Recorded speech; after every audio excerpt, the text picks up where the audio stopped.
మా cousin life చూస్తూ వచ్చాను. I'll be open and straightforward. I believe she doesn't mind. It's for the glory of God. నా cousin జీవితం చూస్తూ వచ్చాను. నాకు చాలా క్లోజ్, చిన్నప్పటి నుండి మాతో పాటు పెరిగింది.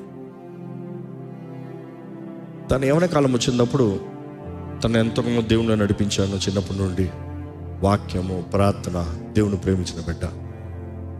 కానీ యవ్వన కాలంలో లోక ఆకర్షణ, చెడు స్నేహం,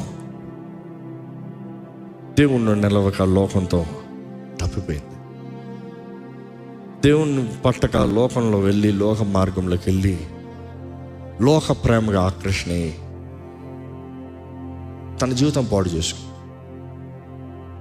దేవుడు తనను ఎంతో ప్రేమించాడు, ఎంతో ప్రేమించాడు. ఎన్ని వాగ్దానాలు, ఎన్నిసార్లు క్షేమం, ఎన్నిసార్లు విడుదల, ఎన్నిసార్లు అపవాది ఊపులో నుండి బయటికి తీసేశాడు. చీకటి ప్రభావంలో నుండి దేవుడు విడిపించాడు. ఆయన ఎంత ప్రేమిస్తున్నాడో చూపించాడు. కానీ మరలా మరలా మరలా మరలా యవ్వన కాలపు ఇచ్చలు పాపం. We all have a fight కదా. తన బలహీనతను బట్టి మరలా తప్పిపోయింది. ఆ తప్పిపోయినప్పుడు రాశాను ఈ పాట. నా కళ్ళారా చూస్తూ, నా కళ్ళ ముందు చూస్తూ తనకు రాస్తూ, she was a very good friend of mind. నా వివాహం అయ్యే వరకు she was my only friend actually చెప్పాలంటే. తనతో రాస్తూ, ఎన్ని నాళ్ళు నీవు తప్పిపోయి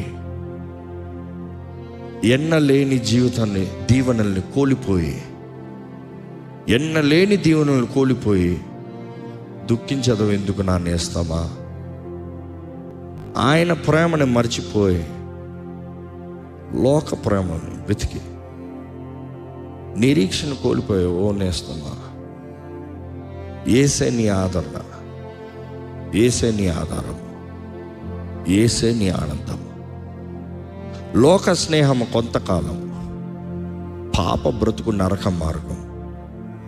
ఏసే నీ ఆనందం. మధుర స్నేహం విడిచిపోతేవా, యేసు ప్రేమ మర్చిపోతేవా?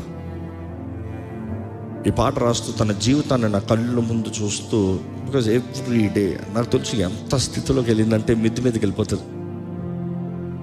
అపవాది ప్రభావం ద్వారా బాధించబడి మిద్ది మీదకి వెళ్ళిపోతుంది. ఇంకా దూకి చచ్చిపోతాను. చచ్చిపోయే ముందు నాకు ఫోన్ వస్తుంది. చచ్చిపోయే ముందు ఫోన్ వస్తుంది. ఇదిగో నేను దూకి చచ్చిపోతాను అనుకుంటున్నా, ఇదిగో నేను చచ్చిపోతున్నా, చివరి నీ చెప్తున్నా. ఎట్లా ఉంటుంది అనుకున్నాడు మీకు? ఫోన్ వచ్చినాక అలుక్కమంటుంది నాకు గుండె. ఇప్పుడు మాట్లాడాలి, మాట్లాడాలి, మాట్లాడాలి. ఇదిగో విసికి వేసారనే జీవితం చివరి మరణ అంచులు ఉంది. ఇప్పుడు కాపాడాలి. I will talk hours, calm her down.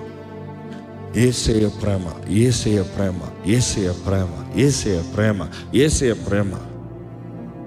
ఎందుకు చెప్పాలంటే, ఉన్నది చెప్పాలంటే, తండ్రి తునీకరించాడు, తల్లి no not much. Young adult life lost. No love, no true love, never could find true love. అలాంటి సమయంలో ఎక్కడికి పోతాం? ఎవడు ప్రేమను చూపిస్తాడా అని ఎవడు పడతాడు తిరిగిపోతాం. బట్ దెన్ కనీసం నాకు అనిపిస్తుంది, తనను రక్షిస్తానుగా నేను పెట్టాడేమో దేవుడని. ఎందుకంటే తనకి దురాత్మ ప్రభావం బట్టి పీడించబడేటప్పుడు తనకు విరోధంగా చేతబడులు చేశాడు ఒకడైతే. తన్ను సంపాదించుకుంటానికి, తనని సంపాదించుకుంటే చేతబడులు చేసి ఆ ప్రభావంలో తను ఏం చేస్తానో కూడా అర్థం కాదు. ఒకరోజు నేను ప్రార్థనలో ఉన్నా, ఫోన్ వచ్చింది. నేను ఫోన్ అయితే మాట్లాడినా నాకు దురాత్మ స్వరం వినపడుతుంది. ఏమంటే ఏ స్వరక్తం చేయమని చెప్పంటే, ఐ కాంట్ టెల్ దట్. చెప్పు ఏ స్వరక్తం చేయమని. I can't say. ఏయ్ చెప్పా. Silent. I'm asking, are you there? Silent. ఫోన్లో ప్రార్థన చేసిన తర్వాత beauty, it was not me. Was not me. I think I have a demon. I said, yeah, I know it is a demon. It's not you. Better come back to Christ. తన గురించి చెప్పి మధ్యలో ఆపుతాం బాగోదు, కానీ యేసు ప్రభు తన దురాత్మలన్నిటి నుండి విడిపించాడండి. అన్నిటి నుండి విడిపించాడు. తన తిరిగి క్రీస్తు దగ్గరకు వచ్చిన తర్వాత ప్రతి దయ్యం తను విడిచిపోయింది, ప్రతి బంధకం విడిచిపోయింది. ఈరోజు చక్కగా గణగణ జీవిస్తుంది. కానీ నిజంగా మీ స్నేహితులు ఎవరో చూడండి, మీ స్నేహం ఎలాంటిదో చూడండి. నిజంగా క్రీస్తునందు మీరున్నారా, ఇంకా అపవాది బంధకాల్లో తాత్కాలికమైన ఆశలతో కోరికతో దేవుని నుంచి దూరంగా పోతూ మీ జీవితంలో నష్టపోతూ దీవించబడవలసిన జీవితం యేసులోనే ఉన్నానంటూ ఫలించక రాలిపోయి కేవలం అగ్నిలో మెలిపోయే జీవితంగా మారుతుందో చూడండి.